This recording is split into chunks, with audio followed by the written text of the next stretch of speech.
Arctic shipping and resources. The Arctic is undergoing a physical and economic metamorphosis of a magnitude and velocity that has few parallels in geological or human history. For millennia, the region north of the Arctic Circle was defined by its climatic hostility and its physical impenetrability. It served as the planetary refrigerator, a vast, frozen expanse where the cryosphere, the frozen water part of the Earth's system, reigned supreme, regulating global climate patterns and effectively sealing off the top of the world from the arteries of global commerce. Today, however, that defining characteristic is eroding. The permanent, multi-year sea ice that once choked the Arctic Ocean basin is retreating, replaced increasingly by seasonal, thinner ice that forms and melts with the rhythm of the solar year. This collapse of the cryosphere is not merely a climatological statistic, it is the foundational event for a new era of maritime logistics and resource extraction. The driving force behind this transformation is the phenomenon of Arctic amplification, a feedback mechanism that causes the high latitudes to warm at a rate significantly faster than the global average, in some metrics up to 4 times the pace of the rest of the planet. The implications of this warming are immediate, tangible, and profound. The receding ice is unveiling shipping corridors that have been the subject of mariner dreams for centuries. The Northern Sea Route, NSR, along the Eurasian coast, and the Northwest Passage, NWP, through the Canadian Arctic archipelago. These routes promise to revolutionize global trade by slashing voyage distances between the industrial powerhouses of the North Atlantic and the North Pacific, bypassing the congested and geopolitically vulnerable choke points of the Suez and Panama canals. Simultaneously, the retreating ice is engaging the world in a complex reassessment of the resources that lie beneath the dark, cold waters of the Arctic Ocean. The region is home to a staggering endowment of hydrocarbons, estimated to contain nearly a third of the world's undiscovered natural gas and a significant fraction of its oil. Beyond fossil fuels, the Arctic geology is rich in critical minerals, rare earth elements, platinum group metals, and base metals that are paradoxically essential for the global transition to a low-carbon economy. The race to extract these resources is driving technological innovation in ice-class engineering, offshore construction, and autonomous systems, even as it raises urgent questions about environmental protection in one of the Earth's most fragile ecosystems.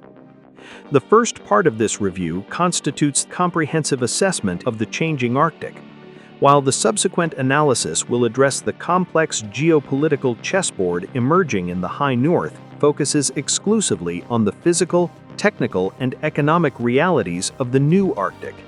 It provides an exhaustive examination of the unprecedented rate of ice melt and its direct impact on navigability, a detailed comparative analysis of emerging shipping corridors versus traditional canal routes, a granular review of shipping data from the 2024 and 2025 seasons, and a deep dive into the extraction of hydrocarbons and critical minerals.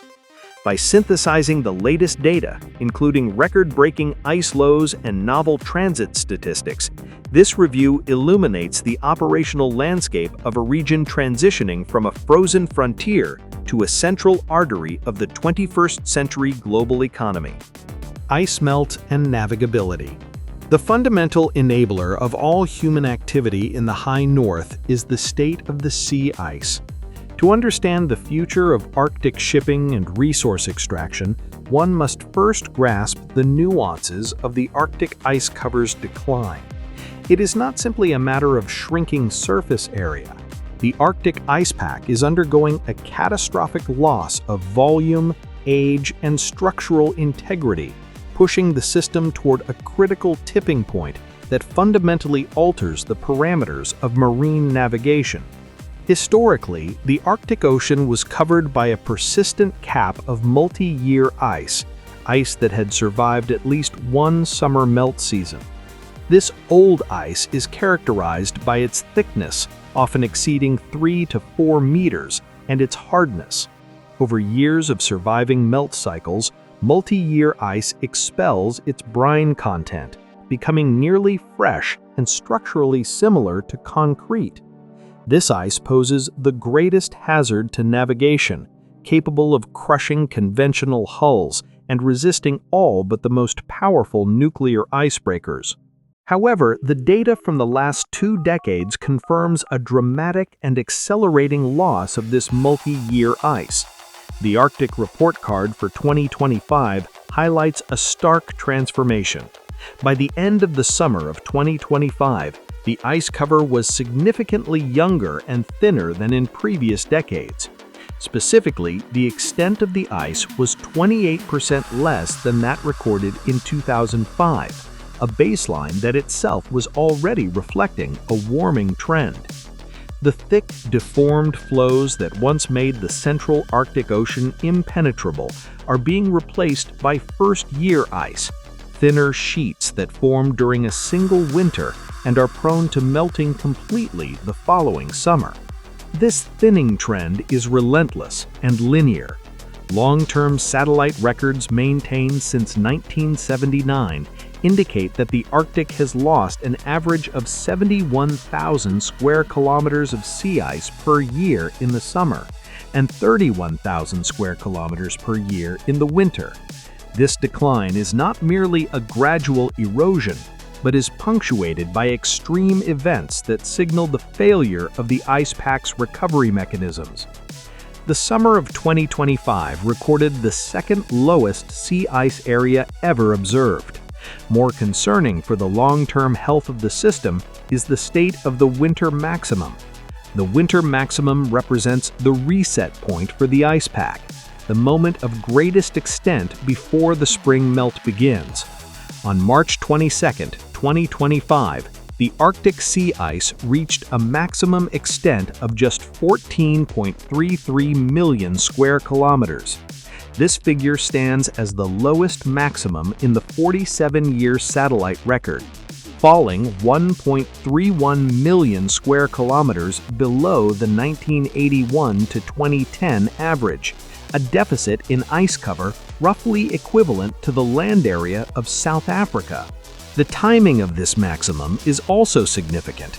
It occurred 10 days later than the average date of March 12th. Yet the overall growth was insufficient to counteract the long-term trend of thinning. The loss of the winter maximum is insidious because it preconditions the ice pack for rapid failure. A thinner, less extensive winter pack leaves the ocean surface more exposed to solar radiation earlier in the year, accelerating the feedback loops that drive further melting. The ice that remains is fragile, highly mobile, and increasingly permeable to vessels that previously would have been excluded from the region. The mechanism accelerating this loss is known as the ice albedo feedback loop, a process that is central to Arctic amplification. Sea ice is one of the brightest natural surfaces on Earth, with a high albedo that reflects a significant portion of incoming solar radiation back into space.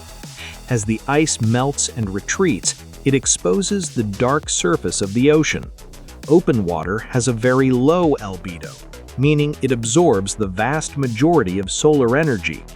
This absorption warms the upper layers of the ocean, which in turn melts more ice from below and delays the formation of new ice in the autumn.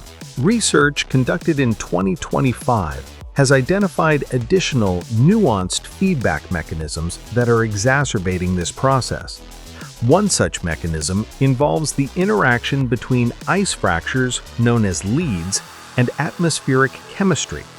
When the sea ice cracks, it exposes the relatively warm ocean water to the frigid Arctic air. This temperature differential causes intense evaporation and the release of heat, forming clouds and sea smoke. Recent studies using instrumented aircraft have shown that these clouds can trap heat near the surface, further accelerating the melt. Additionally, emissions from industrial activities, such as oil fields on the north slope of Alaska, are altering the chemical composition of the regional atmosphere, potentially modifying cloud properties and precipitation patterns in ways that reinforce warming. Furthermore, the phenomenon of Atlantification is playing an increasing role in the Eurasian Arctic. Warm, salty water from the Atlantic Ocean is penetrating deeper into the Barents and Kara Seas, preventing the formation of sea ice even in winter. This influx of oceanic heat is effectively transforming the Arctic Ocean from a stratified, ice-covered basin into a more turbulent, mixed extension of the Atlantic, with profound implications for regional ecosystems and ice stability. Current climate models now project that an almost ice-free Arctic Ocean in the summer, once considered a distant worst-case scenario, will become the norm at 2.5 degrees Celsius of global warming and represents a frequent occurrence even at 1.5 degrees of warming. For the maritime industry, the thinning and retreating ice pack is the single most critical factor improving the economic viability of Arctic routes. The transition from multi-year to first-year ice reduces the structural requirements for vessels entering the region. Navigating through 3-meter-thick multi-year ice requires specialized heavy nuclear icebreakers with massive power reserves. In contrast, navigating through 1-meter-thick first-year ice can often be accomplished by commercial vessels with high ice class ratings, such as Arc 7, or with lighter diesel-electric icebreaker escort. The most direct operational impact is the lengthening of the navigation season. In 2025, the transit season on the Northern Sea Route extended from June 30 to November 17, creating a window of navigability lasting approximately 4.5 months. This represents a significant expansion compared to the historical window, which was often limited to late July through early October. The extension of the season into late autumn allows for a greater volume of cargo to be moved and improves the reliability of shipping schedules. However, the opening of the Arctic is not uniform. The melting ice creates a highly variable and often unpredictable operational environment. Despite the overall decline in extent, the 2025 season was marked by tough ice conditions in specific sectors, particularly the East Siberian Sea. In this region, the open water period lasted only about 2 weeks in late September before freeze-up began. This paradox, a generally warming Arctic that retains localized severe ice hazards, defines the current challenge for navigators. The ice cover is dynamic. Wind conditions can compress loose pack ice into formidable ridges within hours, blocking channels that were open just a day prior. Consequently, while the season is longer, the need for sophisticated real-time monitoring, icebreaker support, and flexible logistics remains absolute. Looking further ahead, the retreat of the ice edge is expected to alter the geography of shipping routes themselves. Currently, vessels hug the coastlines to avoid the central pack. As the ice recedes further north, vessels will eventually be able to take more direct paths across the central Arctic Ocean. Climate models project that by mid-century, the transpolar sea route, which cuts directly across the North Pole, will be the fastest technically accessible route for more days in the summer than any other corridor. This shift would revolutionize Arctic shipping by allowing vessels to bypass the shallow coastal straits of Russia and Canada, avoiding draft restrictions and potentially navigating through international high seas waters rather than territorial seas. Emerging maritime corridors, NSR and NWP. The receding cryosphere has brought 2 legendary maritime passages out of the realm of exploration and into the sphere of commercial feasibility. The Northern Sea Route, NSR, running along Russia's Arctic coast, and the Northwest Passage, NWP, winding through the Canadian Arctic archipelago. These routes offer the compelling economic allure of geometry, By cutting across the top of the globe, they dramatically shorten the voyage distances between the major industrial markets of the North Atlantic and the North Pacific, offering a theoretical alternative to the traditional trade arteries through the Suez and Panama Canals. The Northern Sea Route is currently the most developed, regulated, and commercially utilized of the Arctic corridors. Defined officially by Russian legislation, the NSR extends from the Novaya Zemlya archipelago in the west to the Bering Strait in the east. It is not a single lane, but a series of variations that vessels can take depending on ice conditions, water depth, and weather. The primary economic argument for the NSR is the reduction in distance. A standard voyage from the port of Yokohama, Japan, to Rotterdam in the Netherlands via the NSR is approximately 40% shorter than the route via the Suez Canal. In quantitative terms, the distance via the NSR is roughly 7,800 to 8,000 nautical miles, compared to over 11,000 nautical miles via the southern route. For a container ship traveling at moderate speeds, this distance savings translates into a time reduction of 10 to 12 days. The 2025 navigation season provided a real-world validation of these theoretical savings through the voyage of the container ship Istanbul Bridge. This vessel completed a transit from Ningbo, China, to Felixstowe, United Kingdom, departing China in late September. The vessel entered the NSR at the Bering Strait and exited at the northern tip of Novaya Zemlya, completing the entire journey to the UK in approximately 20 days and 22 hours. Comparative analysis indicates that a similar voyage via the Suez Canal would have taken approximately 27 days. This represents a time saving of 26%, or roughly 1 week. For supply chains where inventory costs are high, or for just-in-time manufacturing models, such a reduction in transit time represents a significant release of working capital and an increase in supply chain agility. Shorter sailing distances lead directly to lower fuel consumption, which is typically the single largest operating cost for a merchant vessel. Estimates suggest that using the Northeast Passage, of which the NSR is the principal component, instead of the Suez Canal, can save a shipping company between $180,000 and $300,000 in fuel costs per voyage, depending on bunker prices and vessel speed. A recent economic analysis indicates that for specific route pairs, the NSR could lead to a 24.3% reduction in total voyage costs. However, these gross savings are frequently eroded by the unique cost structures of Arctic operations.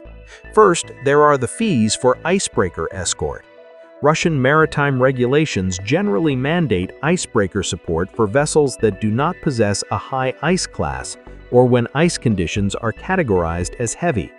These escort fees are substantial, ranging from $100,000 to $300,000 per voyage, depending on the vessel's size and the duration of the escort. Second, insurance premiums for Arctic transits are significantly higher than for conventional routes. The perceived risks of ice damage, the remoteness of the region, and the lack of salvage infrastructure mean that hull and machinery (H&I) and protection and indemnity (P&I) premiums can be up to 3 times higher than those for non-Arctic voyages. Finally, vessels operating in the Arctic often must sail at slower speeds to ensure safety in ice-infested waters, which can negate some of the time savings gained from the shorter distance. The NSR benefits from Russia's long-term strategic investment in infrastructure, which far exceeds that of any other Arctic nation. It is serviced by the world's only fleet of nuclear-powered icebreakers, managed by Atomflot through its subsidiary Atomflot. This fleet includes the Soviet-era Taimyr and Vygotch shallow-draft icebreakers, the 50-let Pobedi, and the modern Project 22,220 Arktika-class vessels. These new behemoths, Arktika, Sibir, Ural, and the recently launched Yakutia, are capable of breaking through nearly 3 meters of ice, ensuring navigability even in deep winter conditions. Ports along the route, such as Sabetha, which was purpose-built for servicing the Yamal LNG project, provide essential logistical hubs. Sabetha features a deep-water port and an international airport, serving as a gateway for the region. However, the eastern sections of the route still lack deep-water ports and emergency response capabilities comparable to those found in the Baltic or North Sea, representing a persistent operational risk. In contrast to the NSR, the Northwest Passage remains a frontier route, challenged by complex geography and inconsistent, dangerous ice conditions. The NWP winds through the labyrinthine straits of the Canadian Arctic archipelago, a region characterized by narrow channels, shallow waters, and numerous islands.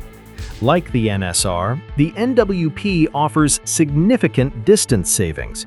It can reduce the sailing distance between East Asia and the markets of Northern Europe or the North American East Coast by up to 7,000 kilometers compared to the Panama Canal route. A voyage from Shanghai to Rotterdam via the NWP is estimated to be about 13 days shorter than the traditional southern route. Additionally, the route allows vessels to bypass the draft restrictions and slot limitations of the Panama Canal. Despite these theoretical advantages, the NWP is significantly less commercialized than the NSR. The primary reason lies in the nature of the ice in the Canadian archipelago. Unlike the Siberian coast, where prevailing winds tend to push ice away from the shore, creating a flaw lead of open water, the currents and winds in the North American Arctic drive old multi-year ice from the central Arctic Ocean into the confined channels of the archipelago. This creates choke points, particularly in the Victoria Strait and the McClintock Channel, where thick, hard ice can persist even in the height of summer. This makes passage through the NWP unpredictable. A route that is open one week may be impassable the next. Furthermore, the water depth in some key straits is limited. The most direct routes have shallow sections that restrict the draft of vessels to approximately 10 to 15 meters. This prevents modern, ultra-large container ships or fully laden supertankers, which require drafts of 15 meters or more, from utilizing the passage safely. Infrastructure is also sparse. There are few deep-water ports in the Canadian Arctic, and Canada's icebreaker fleet, while capable, is smaller and older than Russia's nuclear fleet, consisting primarily of diesel-electric vessels that focus on community resupply and research rather than commercial escort. The economic case for the NWP is currently weaker than for the NSR. While it offers fuel savings and avoids Panama Canal tolls, which can exceed USD 200,000 for large vessels, the risks associated with unpredictable ice and the higher insurance costs act as significant deterrents. Consequently, traffic on the NWP is dominated by destination shipping, supplying local communities and mines like the Mary River iron ore mine, and adventure tourism, rather than large-scale international commercial transit. When compared to the Suez and Panama canals, the Arctic routes offer a high-risk, high-reward alternative that appeals to specific niche markets rather than the general container trade. The first point of comparison is reliability. The Suez and Panama canals function with clockwork reliability, barring geopolitical disruptions or accidents. They allow shipping lines to operate fixed-day weekly services that are the backbone of global supply chains. Arctic routes are seasonal and subject to rapid weather changes. A sudden shift in wind can close an open channel with pack ice in hours, forcing delays that disrupt the tight schedules required by modern logistics. The second factor is capacity. The canals have been expanded to handle massive volumes of traffic and the largest vessels afloat. The Arctic routes are constrained by draft limitations and ice conditions.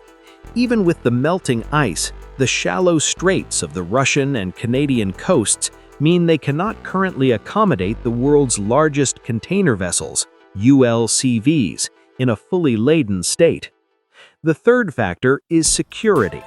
One emerging advantage of the Arctic routes is the absence of piracy and geopolitical instability that plague routes like the Bab el-Mandeb, or Red Sea, or the Strait of Hormuz.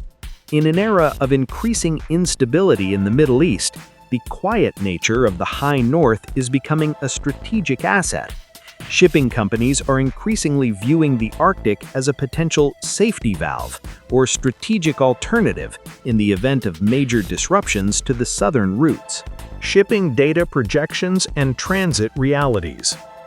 The rhetoric of a polar superhighway must be grounded in the hard reality of shipping statistics. Data from the 2024 and 2025 navigation seasons provides a granular view of how the Arctic is actually being used. The emerging picture is not one of a sudden flood of global container traffic displacing the Suez Canal, but rather of steady, strategic growth in specific sectors, primarily resource export and niche transit. The 2025 summer-autumn navigation season on the Northern Sea route concluded with stable but distinct traffic patterns that highlight the route's evolving role. The season officially commenced on June 30th and concluded with the last vessel exit on November 17th, a duration of 4.5 months. During this window, 103 transit voyages were completed by 88 unique vessels, with some ships completing multiple runs. The total volume of transit cargo on the NSR reached 3.2 million tons in 2025. This figure represents a modest but steady increase of 3.2% compared to the previous year. It is crucial to distinguish between transit cargo entering one end of the NSR and exiting the other without stopping at an Arctic port, and destination cargo shipped from an Arctic port to a non-Arctic port or vice versa. The vast majority of shipping activity in the Arctic is destination shipping, exporting LNG, oil, and minerals from the Russian Arctic to global markets. Transit shipping remains a small fraction of the total volume, which is dominated by internal Russian traffic and exports. The composition of the transit fleet in 2025 offers deep insights into the economic drivers of the route. Tankers dominated the route, accounting for 34 passages. The flow was primarily eastbound, 23 voyages, carrying crude oil and gas condensate from Russian terminals in the Baltic or Murmansk to Asian markets. Westbound voyages largely consisted of vessels returning in ballast to reload. There were 23 transit voyages by bulk carriers. A notable trend is the transport of coal and iron ore. The deadweight tonnage of bulk carriers on the route increased by 28% compared to 2024, indicating the use of larger vessels to maximize economies of scale. Container ships garnered the most attention due to its potential to disrupt global trade. Container ship transits reached a record 15 voyages in 2025, up from 11 the previous year. The total volume of containerized cargo was estimated between 287,000 and 400,000 tons. While minuscule compared to the hundreds of millions passing through Suez, the growth trajectory is significant. The establishment of liner services, such as the one operated by Chinese and Russian joint ventures, signals a move towards regularized container transport. Liquefied natural gas carriers completed 5 full transits. These voyages are often linked to the Yamal and Arctic LNG-2 projects, utilizing the summer window to deliver gas to Asian buyers via the faster eastern route. It is a common misconception that the Arctic will primarily serve as a transit corridor for global goods, for example, electronics from China to Europe. The data overwhelmingly refutes this. The primary driver of Arctic shipping is destination traffic, the evacuation of resources. The Arctic Ship Traffic Data System, ASTD, shows that while the number of unique ships in the Polar Code area increased by 37% between 2013 and 2023, the bulk of this activity is related to fishing and resource extraction. In 2025, the total volume of cargo transported on the NSR, including destination shipping, was orders of magnitude higher than the 3.2 million tons of transit cargo. Rosatom, the infrastructure operator, reported total shipments exceeding 36 million tons. This volume is driven largely by LNG from the Yamal Peninsula and oil from the Novoportovskoye field. This distinction is vital for future projections. The opening of the Arctic is less about a new Suez and more about integrating the resource-rich Arctic hinterland into the global economy. A significant development in recent years has been the emergence of a shadow fleet of vessels operating in the Arctic to bypass Western sanctions on Russian energy exports. Analysis of satellite imagery and shipping data reveals that vessels with obscured ownership or operating outside of standard insurance markets are increasingly using the NSR to transport crude oil to Asian markets. This fleet often lacks the high ice class ratings of standard Arctic vessels, posing a heightened environmental risk. The use of ship-to-ship transfers at the edges of the ice zone allows these vessels to shuttle cargo without entering European ports, creating a parallel logistics network that is difficult to monitor and regulate. While Russia dominates the heavy shipping of the NSR, Norway is leading the world in the development of autonomous Arctic shipping technologies. The country has fostered a triple helix of collaboration between regulators, industry, and technology providers. In late 2025, this ecosystem achieved a milestone when the Reach Remote 1 vessel received a permit for uncrewed operation in the North Sea. This vessel, and others like the autonomous electric barges operated by ASKO, utilize advanced AI, LiDAR, and radar to navigate without a human crew. While currently deployed in fjords and near-shore waters, the technology is being hardened for Arctic operations, promising a future where uncrewed vessels can perform ice monitoring, seabed mapping, and cargo transport in conditions too dangerous or costly for human crews. Projections for Arctic shipping growth are robust, but tempered by the realities of infrastructure and seasonality. By 2030, total cargo volume on the NSR is projected to reach 150 million tons annually. This ambitious target, set by the Russian government, is heavily dependent on the completion of major resource projects like Vostok Oil and Arctic LNG-2. Transit traffic is expected to grow but remain a niche component, likely reaching 5 to 10 million tons, driven by specialized cargo and the strategic diversification of trade routes. Long-term climate models suggest that as the ice-free season extends to 6 months or more, the economics of transit shipping will improve dramatically. Some scenarios predict that up to 5% of global trade between Asia and Europe could be diverted to Arctic routes by mid-century. However, this is contingent on the development of the Transpolar Sea Route (TSR) and the reliability of ice forecasts. The regular container services initiated in 2024 and 2025 are expected to expand. Chinese operators have explicitly announced plans to increase voyages in 2026, targeting niche cargo that is time-sensitive but not valuable enough for air freight.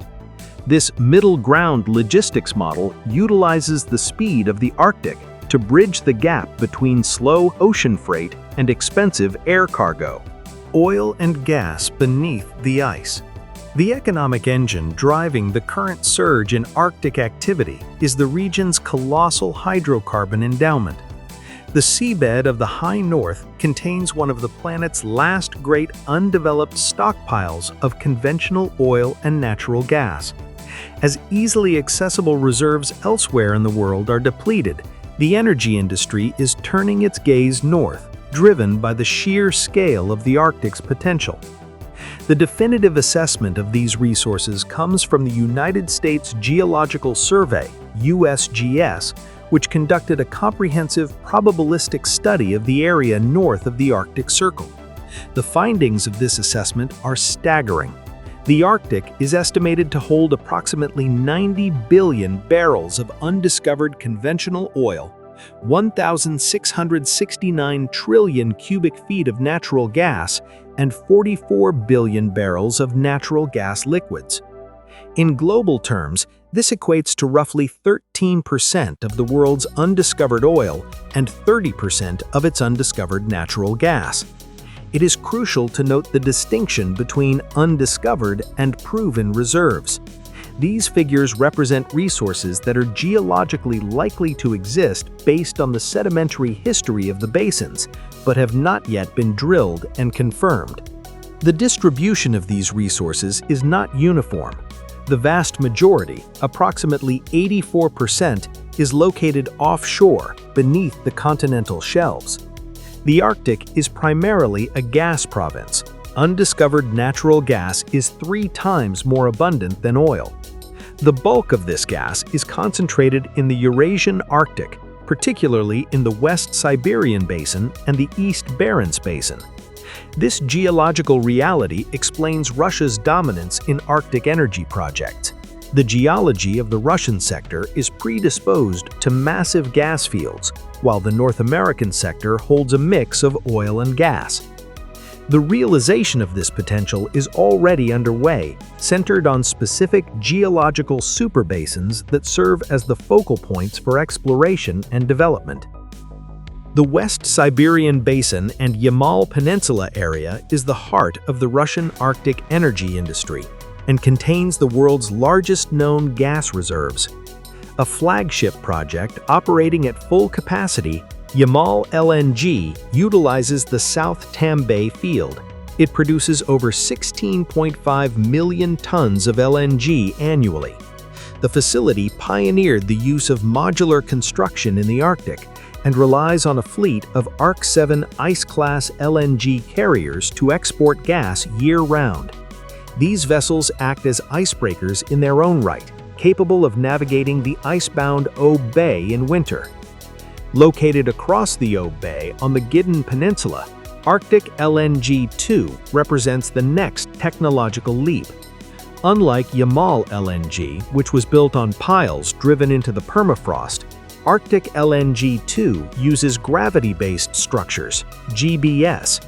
These are massive concrete platforms constructed in dry docks in Murmansk, towed thousands of kilometers to the site and sunk onto the seabed. This method reduces the need for on-site construction in the harsh Arctic environment, shifting the complexity to the ice-free port of Murmansk. The project is designed to have 3 production trains, with a total capacity of nearly 20 million tons per annum. However, sanctions and logistical challenges, particularly the availability of specialized ice-class tankers, have impacted its timeline and export capabilities. The North Slope of Alaska is a mature oil province, home to the giant Prudhoe Bay field, but it still holds significant potential. The USGS estimates mean undiscovered resources of nearly 30 billion barrels of oil in the Arctic Alaska province. Recent exploration has focused on the Nanushuk Formation, a geological play that has led to significant new discoveries like the Willow and Pika fields. These projects utilize existing infrastructure like the Trans-Alaska Pipeline System, TAPS, but face intense regulatory and environmental scrutiny due to their location in sensitive tundra ecosystems. Divided between Norway and Russia, the Barents Sea is an active frontier. Norway has successfully developed gas fields like Snøhvit, which services the Hammerfest LNG plant, and oil fields like Goliat and Johan Castberg. The Johan Castberg field utilizes a floating production, storage, and offloading vessel designed to operate in harsh winter conditions. The Russian sector of the Barents Sea is less developed but holds massive structural potential, such as the Stockman field. Stockman remains one of the world's largest unexploited gas fields, its development repeatedly stalled by technological challenges, market shifts, and high costs. Developing these resources is an engineering and economic tightrope. Arctic projects can cost 50 to 100% more than equivalent projects in temperate regions. The challenges are multifaceted. First, the physical environment is brutal. Equipment must withstand temperatures below -50 degrees Celsius, where standard steel becomes brittle and fluids freeze. Second, permafrost poses a unique structural challenge. Onshore infrastructure must be designed to prevent heat transfer to the ground. Otherwise, the permafrost will thaw, leading to the collapse of the structures it supports.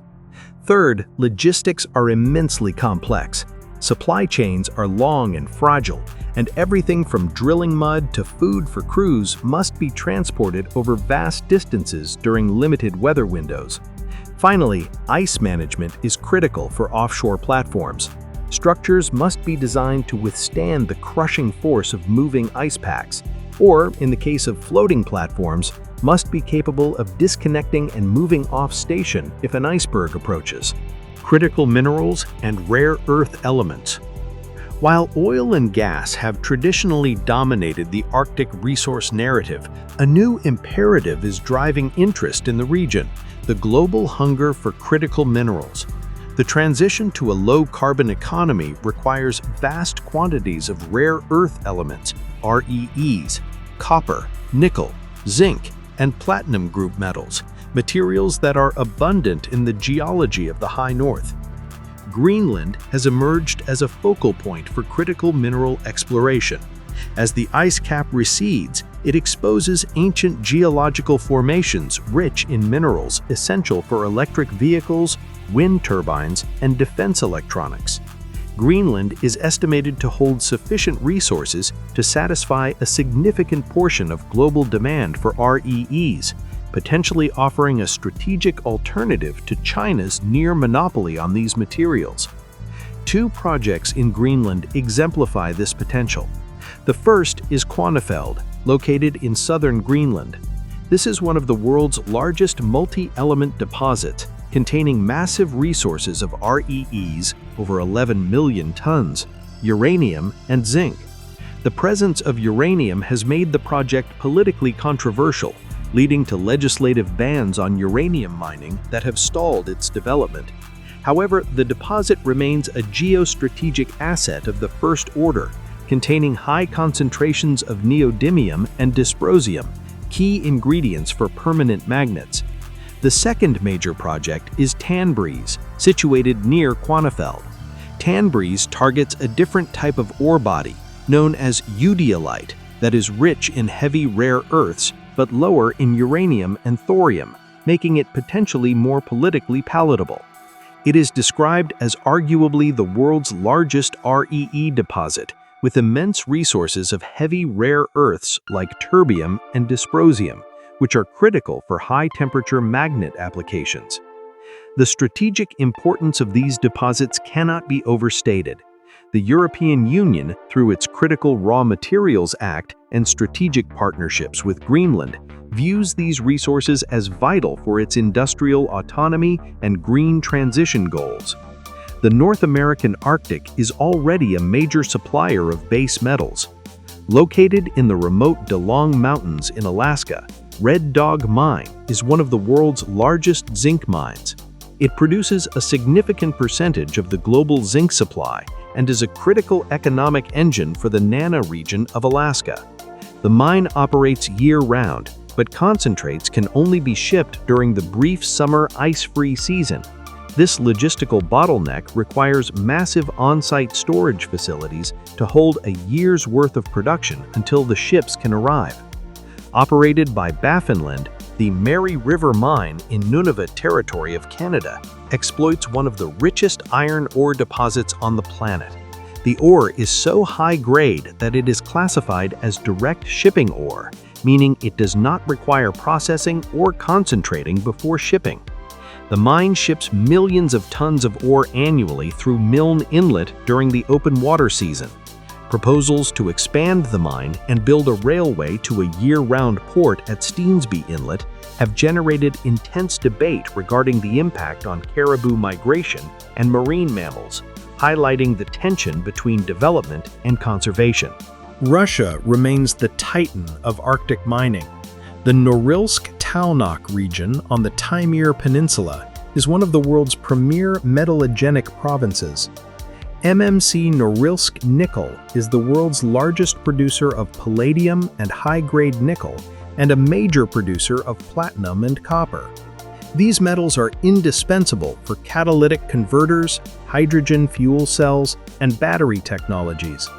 The company's operations are fully integrated with the Northern Sea Route. It maintains its own fleet of high ice-class cargo vessels that transport metals from the port of Dudinka to global markets year-round, breaking their own channel through the Yenisei River ice. The connection between Arctic minerals and future technology is direct and existential. Rare earth elements are the building blocks of the permanent magnets used in offshore wind turbines and the traction motors of electric vehicles. Without a secure supply of neodymium and dysprosium, the scaling of green energy infrastructure faces a critical bottleneck. Platinum group metals are essential catalysts for the hydrogen economy, used in electrolyzers to produce green hydrogen and in fuel cells to generate power. Copper and zinc are the fundamental materials for the electrification of global infrastructure, from power grids to renewable energy plants. As demand for these materials skyrockets, projected to increase by 500% by 2050, the Arctic's role is shifting from being a source of fossil fuels to a cornerstone of the green energy transition. This creates a complex ethical and environmental paradox, digging in the pristine Arctic to obtain the materials needed to save the global climate. Technological innovations and environmental risks.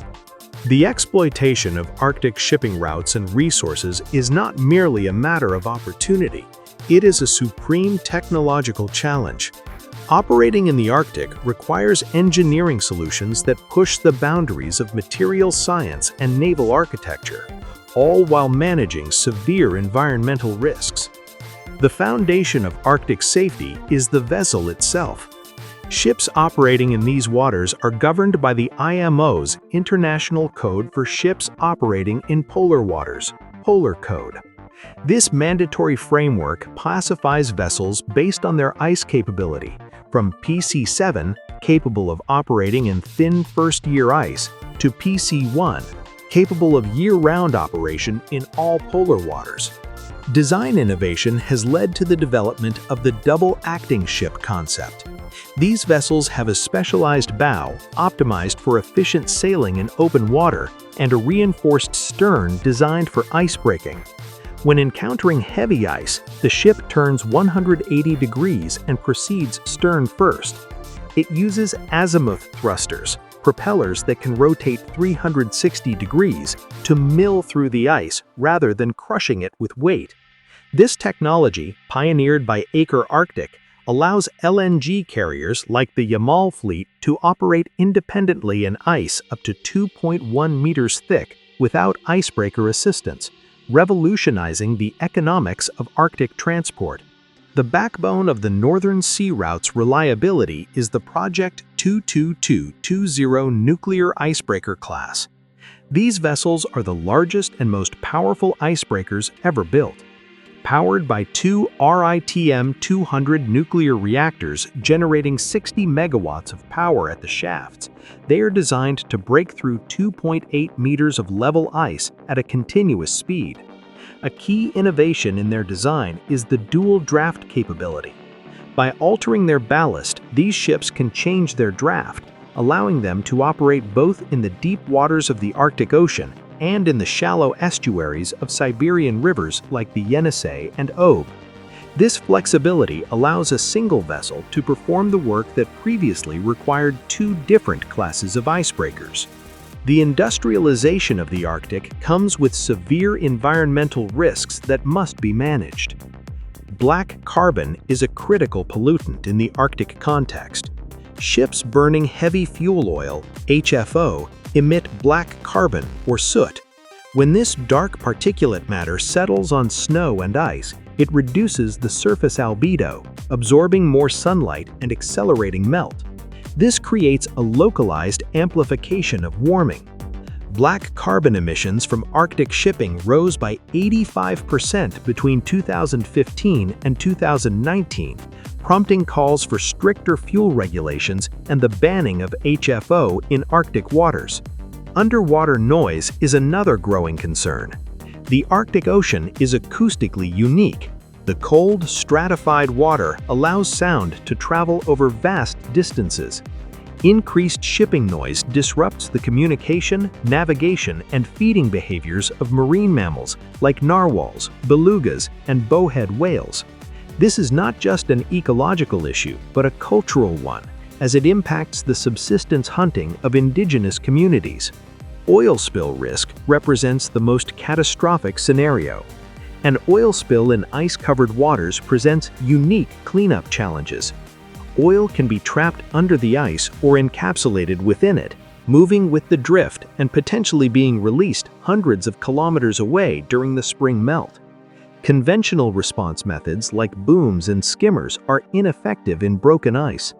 While research into in-situ burning and chemical herders shows promise, there is currently no proven, large-scale method for cleaning up a major oil spill in winter Arctic conditions. The Joint Industry Program on Arctic Oil Spill Response has advanced the understanding of these technologies, but the logistical gap remains immense.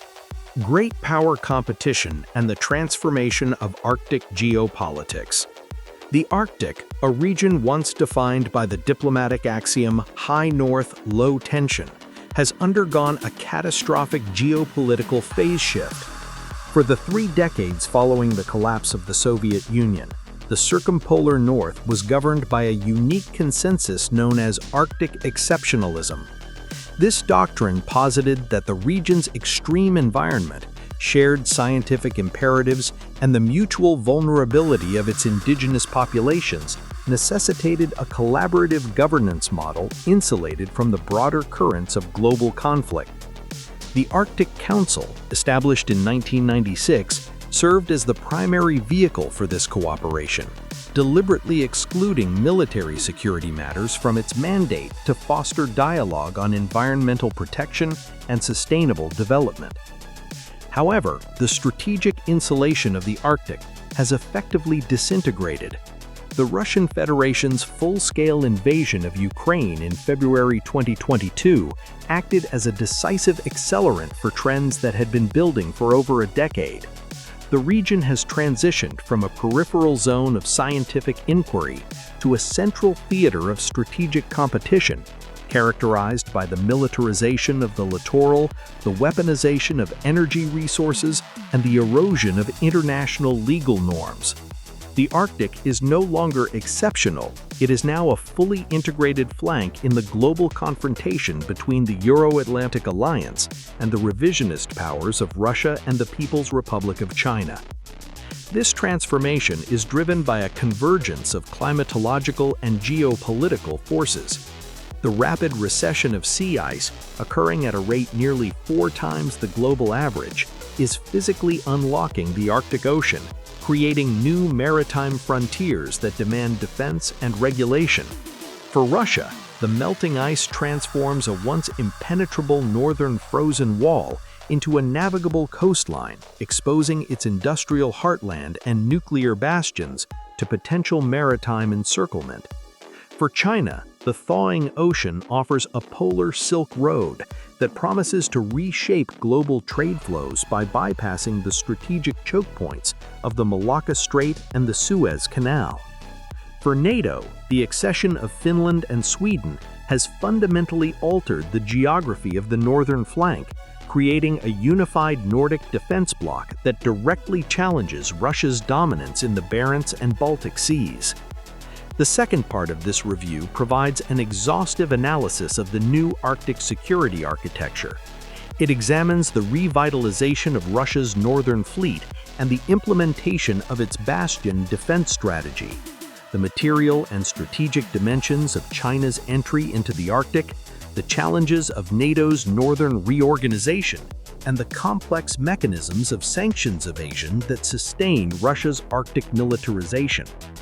Furthermore, it explores the profound second-order effects of this competition, including the collapse of climate data sharing and the rising threat of hybrid warfare targeting critical subsea infrastructure. Russian Bastion, Militarization and Strategic Posture. The Russian Federation views the Arctic not merely as a resource base, but as the existential core of its national security and future economic viability. The region accounts for approximately 10% of Russia's GDP and 20% of its exports, figures that are projected to rise as the Kremlin pivots its energy strategy toward Asian markets via the Northern Sea Route, or NSR. Consequently, Moscow has embarked on a comprehensive militarization program designed to secure two primary objectives: the protection of its sea-based nuclear deterrent and the denial of foreign access to its northern maritime approaches. The operational center of gravity for Russia's Arctic strategy is the Northern Fleet. Headquartered at Severomorsk on the Kola Peninsula, the fleet is the most powerful formation in the Russian Navy and was elevated to the status of a joint strategic command in 2021, effectively making it a fifth military district. The fleet's primary mission is the preservation of the Bastion, a protected maritime zone extending from the Barents Sea to the Arctic Ocean, within which Russian ballistic missile submarines, or SSBNs, can operate safely to ensure a credible second strike nuclear capability. The Bastion defense concept has driven a significant modernization of the subsurface fleet. Russia has introduced the Bore A-class SSBNs, such as the Knyaz Vladimir, which possess enhanced stealth characteristics and carry the Bulava intercontinental ballistic missile. Complementing these are the Yasin M-class nuclear-powered guided missile submarines, such as the Kazan and Novosibirsk. These vessels are designed for anti-surface and anti-submarine warfare, armed with Caliber and Onyx cruise missiles, and are capable of deploying the 3M-22 Tsirkon hypersonic missile. The Tsirkon, which Russia claims can reach speeds of Mach 9, represents a destabilizing leap in capability, reducing the reaction time for NATO naval forces to near zero and threatening the sea lines of communication in the North Atlantic. Beyond the conventional nuclear deterrent, the Northern Fleet is the custodian of Russia's doomsday weapons. The Belgorod, Project 09852, the world's largest submarine, entered service in July 2022. It is designed as a mothership for the Poseidon, an autonomous nuclear-powered, nuclear-armed torpedo capable of transiting entire oceans at depth to detonate near coastal cities, causing radioactive tsunamis. The deployment of the Belgorod to the Arctic theater signals Moscow's intent to maintain a spectrum of deterrent capabilities that transcends traditional arms control frameworks. To enforce its sovereignty over the NSR and protect the Bastion, Russia has systematically renovated and expanded its chain of Arctic military bases. This effort focuses on the tricolor bases, autonomous closed-cycle facilities capable of supporting year-round operations in extreme polar conditions. Located at the 80th parallel north in the Franz Josef Land archipelago, the Arctic Trefoil is the northernmost permanent military installation in the world. The facility spans 14,000 square meters and is painted in the red, white, and blue of the Russian flag. It is designed to house a garrison of 150 personnel autonomously for up to 18 months. The base's infrastructure is interconnected by heated atriums and tunnels, allowing personnel to move between living quarters, command centers, and vehicle depots without exposure to temperatures that can drop below -50 degrees Celsius. The strategic significance of the trefoil lies in the adjacent Nagorskoye Air Base. Since 2015, Russia has extended the runway at Nagorskoye to 2,500 meters and potentially up to 3,500 meters according to some assessments, equipping it with heated aprons and year-round navigational aids. This upgrade allows the base to host virtually any aircraft in the Russian inventory, including IL-78 aerial refueling tankers and MiG-31BM interceptors. The deployment of MiG-31Ks armed with Kinjal hypersonic ballistic missiles to Nagorskoye extends Russia's strike range to cover the entirety of Greenland, threatening the U.S. Space Force base at Pituffik, formerly Thule, and the GUK Gap, or Greenland-Iceland-UK Gap. Situated in the New Siberian Islands, the Northern Clover Base secures the eastern sector of the NSR and the Laptev Sea. Like the trefoil, it functions as an autonomous, energy-efficient complex. The base is defended by a layered air defense network, including S-300 PS long-range surface-to-air missiles and the Pantsir S-1 short-range hybrid gun missile system, designed to engage cruise missiles and drones in temperatures as low as -60 degrees Celsius. Recent satellite imagery from 2024 confirms a massive infrastructure upgrade at the associated Temp Air Base.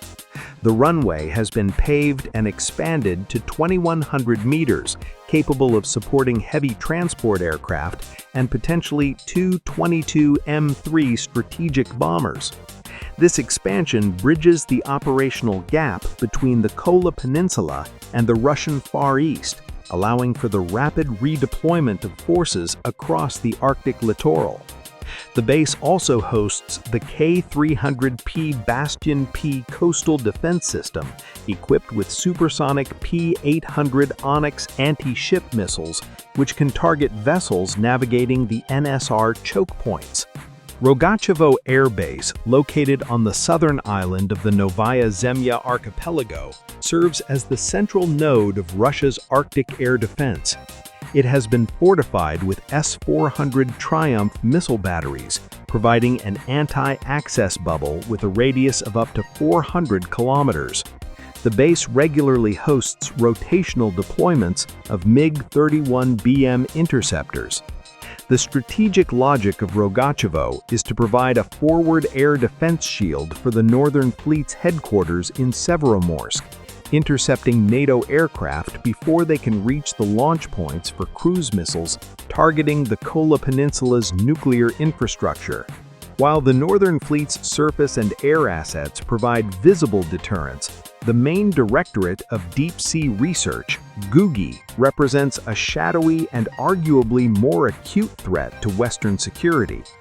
GUGI operates independently of the standard naval command structure, reporting directly to the Ministry of Defense. It controls a fleet of specialized nuclear-powered submarines and surface oceanographic vessels based at Olenya Guba. GUGI's primary mission is seabed warfare. This encompasses the mapping of undersea terrain for submarine navigation, the maintenance of Russia's own seabed sensor networks such as the Harmony system, and critically, the disruption of foreign underwater infrastructure. GUGI assets, including the nuclear-powered mother submarine Podmoskovia and the deep-diving mini-submarine Losharik, Project 10831, possess the capability to tap or sever fiber optic cables and sabotage energy pipelines at extreme depths. The threat posed by GUGI has moved from theoretical to kinetic. Recent incidents, such as the severing of the Svalbard undersea cable in 2022 and the damage to the Baltic connector pipeline and data cables in the Gulf of Finland in 2023, attributed to the Chinese vessel Nunu Polar Bear, but occurring in a context of high Russian hybrid activity, highlight the vulnerability of the West's digital and energy lifelines.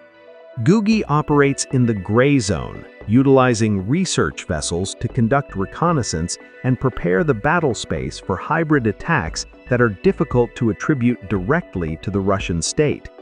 The ability to darken NATO's communication networks or cut energy supplies to Europe without firing a missile constitutes a powerful asymmetric lever in Moscow's arsenal.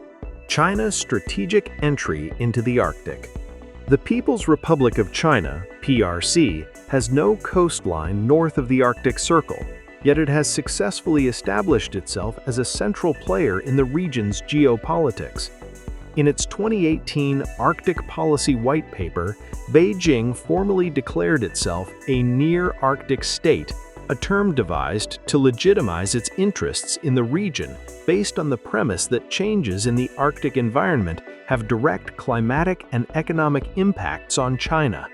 This rhetorical maneuver underpins China's Polar Silk Road initiative, which seeks to integrate Arctic shipping routes into the Belt and Road Initiative, BRI. The economic logic of the PSR is compelling for Beijing. The Northern Sea route reduces the maritime distance between Shanghai and Rotterdam by approximately 40% compared to the Suez route, offering substantial savings in fuel and time. More importantly, it provides a strategic alternative to the Malacca Strait, a choke point that Chinese strategists fear could be blockaded by the U.S. Navy in a conflict scenario. By developing the PSR, China seeks to diversify its trade corridors and reduce its Malacca dilemma. However, the commercial viability of the route has been complicated by the war in Ukraine. Major international shipping lines like Maersk have ceased operations in Russian waters. Consequently, the traffic on the NSR has bifurcated. International transit has plummeted, while Russian domestic traffic and bilateral Sino-Russian trade have surged. In 2023, new actors emerged to fill the void, such as the Chinese shipping line New Shipping, which launched regular container service between St. Petersburg and Chinese ports via the Arctic. This shift marks the transition of the PSR from a global commercial thoroughfare to a strategic logistics corridor primarily serving the Sino-Russian partnership. China's presence is also heavily anchored in scientific research, which Western intelligence agencies increasingly view as dual use. China operates the Yellow River Station on Svalbard and the China-Iceland Arctic Science Observatory, CIAO. Its icebreakers, the Shulong, Snow Dragon, and its domestically built Shulong 2 conduct annual expeditions that gather critical data on sea ice dynamics, ocean acoustics, and bathymetry. While scientifically valuable, this data is essential for the operation of submarines and surface warships in the Arctic. Knowledge of the thermal layers and salinity of the Arctic Ocean is a prerequisite for effective sonar performance, implying that China's scientific mapping is preparing the battle space for future naval operations. The most profound shift in Arctic geopolitics since 2022 is the deepening technological and economic dependency of Russia on China. Following the imposition of Western sanctions, Russia lost access to critical capital and technology required to develop its Arctic energy projects. China has stepped in to fill this vacuum, cementing a transactional partnership that some analysts describe as Russia becoming the junior partner or resource appendage of Beijing. This dynamic is most visible in the liquefied natural gas sector. The Yamal LNG project, Russia's first major Arctic LNG success, is 30% owned by Chinese entities, CNPC and the Silk Road Fund. The follow-on project, Arctic LNG 2, relies on CNOOC and CNPC for 20% of its equity. More critically, when American firm Baker Hughes halted the supply of LM9000 gas turbines due to sanctions, Russia was forced to redesign the project to use turbines from the Chinese firm Harbin Guanhan Gas Turbine Co., Limited. Additionally, the massive liquefaction modules for the project were fabricated by Wyson New Energies in China and transported to the Russian Arctic via heavy lift vessels, engaging in complex sanctions evasion maneuvers. This technological substitution comes at a cost. The The Chinese turbines are less efficient than their Western counterparts, requiring the redesign of the project's second train to an all-electric drive and potentially reducing the overall output reliability. Furthermore, this reliance gives Beijing significant leverage over Moscow's fiscal future. By controlling the financing, the technology, and the buyer market for Russian Arctic energy, China is effectively capturing the strategic rent of the Russian North. The Sino-Russian partnership has moved beyond economics into the military domain. In September 2022, a U.S. Coast Guard cutter encountered a combined formation of 3 Chinese and 4 Russian naval vessels, including a Chinese Renhai-class guided missile cruiser operating in the U.S. exclusive economic zone in the Bering Sea. This was followed by joint aerial patrols in 2023 and 2024, where Russian Tu-95 and Chinese H-6K nuclear-capable bombers flew together near the Alaska Air Defense Identification Zone, ADIZ. These operations are highly symbolic and strategic. For China, they demonstrate the ability to project power into the third pole and challenge U.S. homeland security from the north. For Russia, they demonstrate that it is not isolated and retains powerful allies capable of operating in its backyard. This convergence complicates U.S. defense planning, forcing NORAD and the U.S. Northern Command to account for a two-front threat in a theater that was previously considered a secure buffer. Energy warfare, resources, sanctions, and evasion. The Arctic serves as the hydrocarbon engine of the Russian state. The Kremlin's economic strategy is predicated on the exploitation of the vast oil and gas reserves of the Yamal and Gaidan peninsulas. However, the war in Ukraine and the resulting sanctions regime have turned the Russian Arctic into a zone of economic warfare, where resource extraction battles against technological containment. The centerpiece of Russia's energy ambition is the Vostok oil project, led by the state oil giant Rosneft. Vostok Oil is described as the largest new hydrocarbon project in the world, aiming to export 100 million tons of oil annually via the Northern Sea Route by 2030. The project involves the development of the Vankor cluster and the Payaka fields on the Taimyr Peninsula, necessitating the construction of a 770-kilometer pipeline network and the massive Sever Bay port terminal. The project is proceeding with a reckless disregard for environmental stability, driven by geopolitical urgency.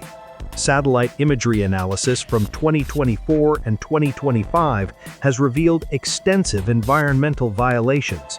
Construction crews have utilized heavy tracked vehicles on the fragile Taimyr tundra during the summer thaw, a practice explicitly prohibited by Russian environmental law due to the permanent scarring it causes to the permafrost. Imagery shows swaths of damaged terrain up to 1.5 kilometers wide along the pipeline route. This accelerated construction risks destabilizing the very ground the infrastructure stands on, increasing the likelihood of catastrophic oil spills in an ecosystem that takes decades to recover. To export this energy in the face of a G7 oil price cap and European embargoes, Russia has developed a sophisticated sanctions evasion network. This involves the assembly of a shadow fleet of aging, often uninsured ice-class tankers that operate outside of Western maritime insurance clubs. These vessels engage in deceptive practices, such as turning off automatic identification system (AIS) transponders and conducting ship-to-ship transfers of cargo in the high seas to obscure the origin of the oil. Critical to this effort is the support of middle power intermediaries, such as the United Arab Emirates. The Emirates serve as a financial and technological clearinghouse. Firms like Green Energy Solutions have been identified as conduits for the transfer of restricted Western technology to Russian energy firms like Novatek, allowing them to procure components necessary for LNG liquefaction that are officially banned. Maritime access to these resources depends entirely on icebreakers. In this domain, Russia possesses an overwhelming asymmetric advantage. It is the only nation operating nuclear-powered icebreakers, essential for crushing the thick, multi-year ice of the high Arctic to open channels for commercial convoys. Project 22220, Arctica class. These are the largest and most powerful icebreakers currently in service. The fleet includes the Arctica, Sibir, Ural, and Yakutia, commissioned 2024. Two additional vessels, the Chukotka and Leningrad, are under construction, with a seventh, the Stalingrad, laid down. The decision to name the final vessels Leningrad and Stalingrad, evoking the Soviet hero cities of World War II, is a deliberate politicization of the fleet, framing the conquest of the Arctic as a continuation of the Great Patriotic War. Project 10510, Leader Class. Russia plans an even larger class of super icebreakers, the Rossiya, capable of breaking 4-meter ice and creating channels 50 meters wide. However, this project has been plagued by severe delays due to the inability to source specialized castings and propulsion components previously supplied by Ukrainian industry. The delivery date has slipped to 2030, illustrating the long-term corrosive effect of the war on Russia's industrial base. NATO's northern flank, reorganization and response. The accession of Finland and Sweden to NATO has revolutionized the security architecture of the High North. The alliance now controls the entire northern coastline of the Scandinavian peninsula, turning the Baltic Sea into a NATO lake and creating a continuous defensive front from the North Sea to the Barents Sea. This geopolitical consolidation has forced a reorganization of NATO's command and control structures to effectively deter Russian aggression.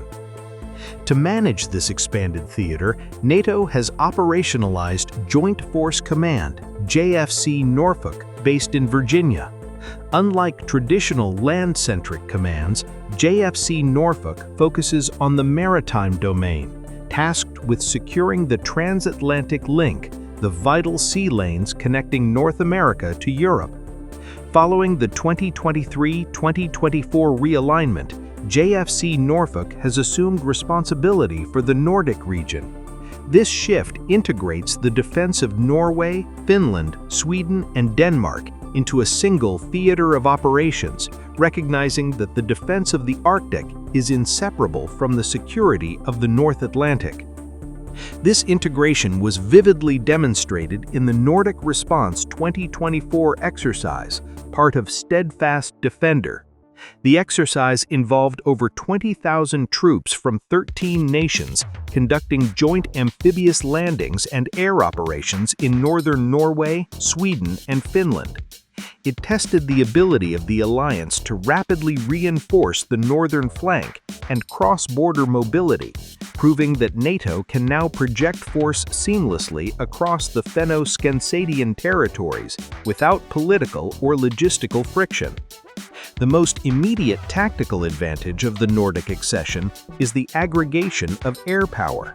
The combined air forces of Norway, Sweden, Finland, and Denmark now field over 250 advanced fighter aircraft, constituting a formidable deterrent. Norway has fully integrated its fleet of F-35A Lightning II stealth fighters based at Evenes Air Base. These aircraft operate within the Quick Reaction Alert (QRA) posture, regularly intercepting Russian aircraft near the Kola Peninsula. Finland has ordered 64 F-35s to replace its F-18 Hornets, bringing fifth-generation capabilities to Russia's direct border. Sweden brings its indigenous Gripen E fighters and sophisticated command and control networks that are designed for dispersed operations. The concept of a Nordic Air Command envisions these assets operating as a unified force with shared data links, allowing NATO to dominate the airspace over the Barents and Baltic Seas. This capabilities density forces Russia to reconsider the survivability of its surface fleet and strategic bombers in the event of a conflict. Despite these advances in air and command integration, the North American allies face a glaring deficiency in surface presence, the icebreaker gap. While Russia builds nuclear leviathans and China expands its polar fleet, the United States Coast Guard relies on two aging vessels.